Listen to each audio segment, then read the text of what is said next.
విద్యార్థులు కష్టపడి చదువుకుంటే ఉజ్వల భవిష్యత్తు ఉంటుందని అగ్నికుల క్షత్రియుల సంఘం అధ్యక్షులు Addanki Venkannababu, women's college principal Chinta Narayanamurthy, doctor BR Ambedkar Konaseema జిల్లా విజిలెన్స్ అధికారి కర్రి భీమేశ్వర్ పేర్కొన్నారు. ఆదివారం కాకినాడలో ఏటిమొగ రోడ్ నందు బోర్డ్ యూనియన్ ఆఫీస్ పక్కన పార్క్ సమీపంలో ఏటిమొగ యూత్ డెవలపర్స్ ఆధ్వర్యంలో ప్రభుత్వ 10వ ఇంటర్ పాఠశాల కళాశాలలో పరీక్షలకు హాజరవుతున్న 400 మంది విద్యార్థులకు ఎగ్జామ్ కిట్స్ పంపిణీ చేశారు. ఈ సందర్భంగా వారు మాట్లాడారు. ప్రతి ఒక్క విద్యార్థి పట్టుదలతో క్రమశిక్షణతో చదువుకుని ఉన్నత స్థాయికి చేరుకోవాలని అన్నారు. చదువుకున్న పాఠశాలకు, తల్లిదండ్రులకు, గురువులకు మంచి పేరు తీసుకురావాలని అన్నారు. చదువుతోనే తమ భవిష్యత్, దేశ భవిష్యత్ ఆధారపడి ఉంటుంది అని అన్నారు. పరీక్షలు రాసేటప్పుడు భయపడకూడదని వారు పేర్కొన్నారు. పరీక్షలను సక్రమంగా వ్రాస్తే మంచి భవిష్యత్ ఉంటుందని పేర్కొన్నారు. ఈ కార్యక్రమంలో ఏఈ పాలెపు వీరబాబు, కాలాడి రాజు, పెమ్మాడి సంతోష్, డెవలపర్ సభ్యులు అంజీ, శ్రీను, నాగరాజు, కుమార్, మూర్తి, మాతరాజు, లక్ష్మణ్, శ్రీను, రాము, నరసింహ, మల్లి, శ్రీను, నోకరాజు, చిన్న తదితరులు పాల్గొన్నారు. ఎస్ఐగా సెలెక్ట్ అయినటువంటి వారి యొక్క జీవన వారు సక్సెస్ అయిన విధానాన్ని కూడా వారు మోటివేషన్ క్లాస్లో ఒక క్లాస్ని కూడా వాళ్ళు చెప్పడం జరిగింది.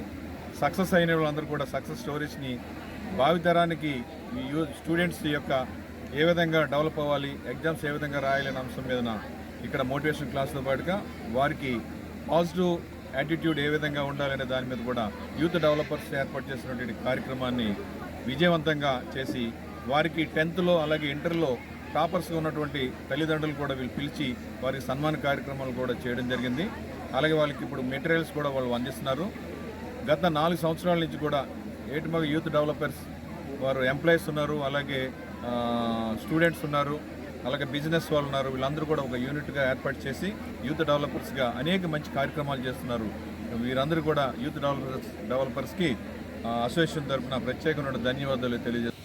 చక్కగా కష్టాల్లోంచి బయటపడే మార్గాల గురించి ఆలోచించండి. ఆలోచిస్తే ఈ చదువులు ఇవన్నీ కూడా చిన్నగా కనపడుతూ ఉంటాయి. రోజు తల్లిదండ్రులకి వెళ్ళి ఏడుపు పొద్దున్న సాయంకాలం దాకా కూర్చోబెట్టిద్దరు చదువుకోమంటారు. ఇంకా అన్నీ ఆ ఫోన్ అట్టుకు లాగేసుకుని ఆ ఫోన్ అట్టు కూర్చుంటారు. అంతే తప్ప పొద్దున్న సాయంకాలం వరకు చదువుకోమని ఎవరు చదువుకోమని మీ ఏమన్నా కూలి పనులు చేసి ఏమన్నా జీతం తెమ్మన్నారా ఏమన్నారా మిమ్మల్ని?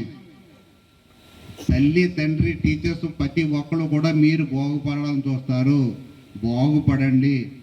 ఆ విధంగా ఉండేలా ఏం చేయాలో మీ క్లాసులో వాళ్ళకి క్లాస్ ఫస్ట్లు ఎందుకు వస్తున్నాయో వాళ్ళని స్టడీ చేసుకుంటూ, అలాగే పక్కనున్న వాళ్ళు ఎవరన్నా కానీ బాగుపడి ఉద్యోగాలు చేసుకుంటూ బాగుపడుతూ ఉంటే ఏ విధంగా చేస్తున్నారో ఆ విధంగా స్టడీ చేసుకుంటూ మిమ్మల్ని మీరు బాగు చేసుకోవడం మార్గాలు ఎతకండి.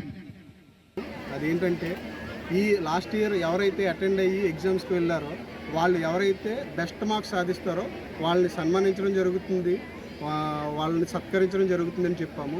ఆ కార్యక్రమాన్ని కూడా ఇక్కడ జరపడం జరిగింది.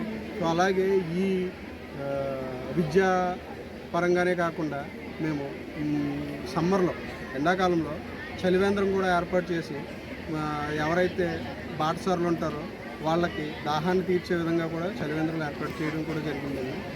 ఈ కార్యక్రమానికి మా గ్రూప్ మెంబర్స్ ఎవరైతే ఉన్నారో, ఇక్కడ ప్రత్యక్షంగా మీకు కనబడుతున్న వాళ్ళు ఎవరైతే ఉన్నారో వీరు, అలాగే పరోక్షంగా వేరు రాష్ట్రాల్లో కానీ వేరు ప్రాంతాల్లో కానీ ఉంటూ ఉద్యోగాలు చేసుకుంటూ వాళ్ళు అటెండ్ అవ్వలేక వాళ్ళ సహకారాన్ని అందించి వాళ్ళు కూడా ఈ ప్రోగ్రాంలో ఉన్నారని చెప్పేసి వాళ్ళ ఆశీస్సులు ఉన్నాయని చెప్పేసి మేము ఆశిస్తున్నామండి. సో వాళ్ళందరికీ కూడా మా ధన్యవాదాలు తెలుపుకుంటున్నాం. ఈ కార్యక్రమాన్ని ఇదే విధంగా భవిష్యత్తులో కూడా జయప్రదంగా తీసుకెళ్తామని, అలాగే మా ముందు ఎవరైతే ఉన్నారో వాళ్ళు మా తర్వాత వీటిని జయప్రదంగా ముందుకు తీసుకెళ్తారని కోరుకుంటున్నామండి. సెలవు తీసుకుంటాం.